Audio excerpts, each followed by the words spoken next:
Selain mendapatkan pengalaman berharga, para punggawa abroad tim nasional Indonesia punya cerita unik dari masing-masing pemain. Salah satunya adalah Marcelino Ferdinand dan Sandy Walsh yang sudah memberikan hak suara mereka di Belgia. Selain itu, calon naturalisasi tim nasional Indonesia seperti Tom Haye juga sukses mempercundangi Jordan Henderson. Cetak Gol coba merangkum cerita-cerita unik para pemain abroad tim nasional Indonesia sebagai berikut.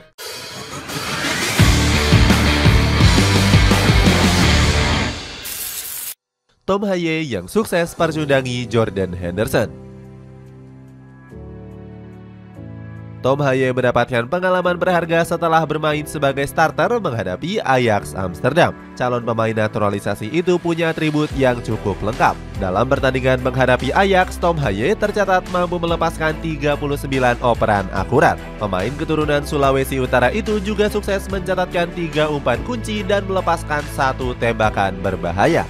Sayangnya, tembakan tersebut gagal berbuah gol setelah hanya mengenai mistar gawang. Tom Haye bahkan sempat berduel dengan mantan pemain Liverpool yakni Jordan Henderson. Saat itu, dia harus mendapatkan perawatan medis setelah bola sepakan Henderson mengenai wajahnya. Beruntung Tom Haye mampu membalaskan rasa sakit tersebut dengan kemenangan. Di laga itu, SC Heerenveen mampu mempercundangi Ajax Amsterdam dengan skor 3-2. Huskor gak segan-segan memberikan nilai 7,5 untuk penampilan Tom Haye. PSSI sendiri tengah mengupayakan untuk segera meresmikan Tom Haye sebagai warga negara Indonesia. Erick Thohir bilang naturalisasi itu bakal rampung sebelum kualifikasi Piala Dunia. Pemain berjuluk The Professor itu mengaku senang apabila bisa berseragam timnas Indonesia. Tom Haye pun akan menikmati proses tersebut dan gak sabar untuk menantikannya. JIZES yang langsung bermain 90 menit setelah pulih. Berbeda dengan Tom Haye, JIZES kerap menjadi andalan Venezia dan tampil selama 90 menit penuh. Hanya saja sejak bulan Oktober, pemain 23 tahun itu sempat absen panjang. JIZES dilaporkan mengalami permasalahan penyumbatan trombosis vena. Alhasil, pemain keturunan Belanda itu harus menepi selama kurang lebih 4 bulan. Beruntung di bulan Februari ini Izez sudah dinyatakan sembuh dan siap bermain membela Venezia. Sang pelatih Paulo Vanoli langsung memainkannya di laga kontra Sutiro. Bermain sebagai bek tengah, Izez mampu tampil tangguh dengan gak kebobolan. Alhasil Venezia mampu memperoleh 3 poin setelah menang dengan 3 gol tanpa balas. AI Score juga memberikan rating lumayan tinggi yakni 6,6 kepada Izez. Sebelumnya, Izez sendiri sudah mendapatkan paspor Indonesia di bulan Desember yang lalu. Hanya saja dia terpaksa nggak bermain di Piala Asia karena tengah dalam proses pemulihan. Izez baru bisa membela tim nasional Indonesia di laga yang berikutnya di kualifikasi Piala Dunia menghadapi Vietnam. Pratama Arhan pakai nomor 23. Kiprah Pratama Arhan bersama Suwon FC terus disorot oleh netizen tanah air. Kabar terbaru, mantan pemain PSIS Semarang itu akan menggunakan nomor punggung 23 di klub barunya ini. Suwon FC sudah merilis nomor punggung resmi untuk bertarung di pentas League One musim depan. Arhan memilih nomor punggung yang sama seperti saat dia membela timnas Indonesia. Pemain berusia 22 tahun ini juga sedang menjalani pemusatan latihan di Jakarta. Pasalnya, Suwon FC sendiri memang tengah mengadakan pemusatan latihan di Jakarta. Skuad asuhan Kim Un-jong akan menetap di Jakarta hingga tanggal 18 Februari 2024. Arhan juga rencananya akan dikenalkan secara resmi setelah Suwon FC kembali ke Korea Selatan. Marcelino dan Sandy Walsh nyoblos bareng.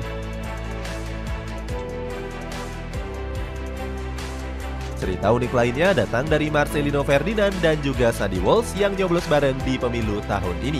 Keduanya menyalurkan hak suaranya di KBRI Brussels di Belgia. Ini menjadi kali pertama Sandy Walsh memberikan hak suaranya dalam pemilu 2024.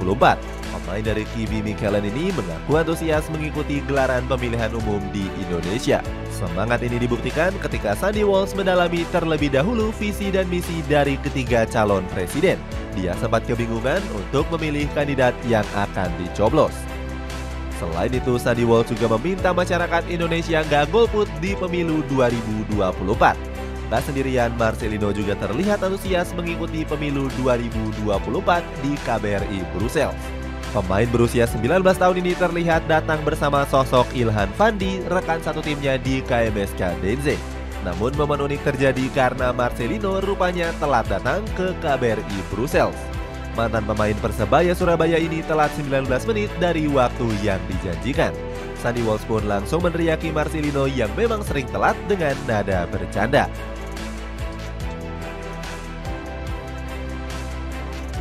Shane Patinama mulai dapat kepercayaan. Shane Patinama meneruskan kiprahnya di Eropa dengan membela Kasyupan. Pemain berusia 25 tahun ini direkrut skuad Depanda dengan status bebas transfer. Bersama Kasyupan, karir Patinama naik kelas dengan bermain di kompetisi Jupiler Pro League. Kasta pertama Liga Belgia ini berada di peringkat 8 dalam koefisien UEFA. Sementara itu, klub sebelumnya di kompetisi Norwegia cuma berada di peringkat ke-15 dalam koefisien UEFA. Patinama baru bisa membela Kasyupan setelah pulang dari tugas negara membela skuad Garuda.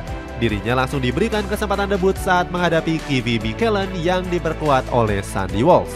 Sayangnya debut Patinama berakhir kurang baik. Pasalnya Kasyupan harus tumbang atas Kivi Mikkelen dengan skor tipis 0-1. Sang pemain kembali mendapatkan kesempatan di pekan ke-25 Jupiler Pro League. Patinama merumput selama 22 menit dalam kekalahan telak Kasyupan atas klub Brugge. Klub berjuluk Blauw-Zwart ini takluk dengan 4 gol tanpa balas. Skuad Depanda kini terpuruk di zona degradasi dengan berada di peringkat ke-15 klasemen. Kasyupan masih bisa selamat dari zona degradasi karena masih ada 9 laga untuk diperjuangkan.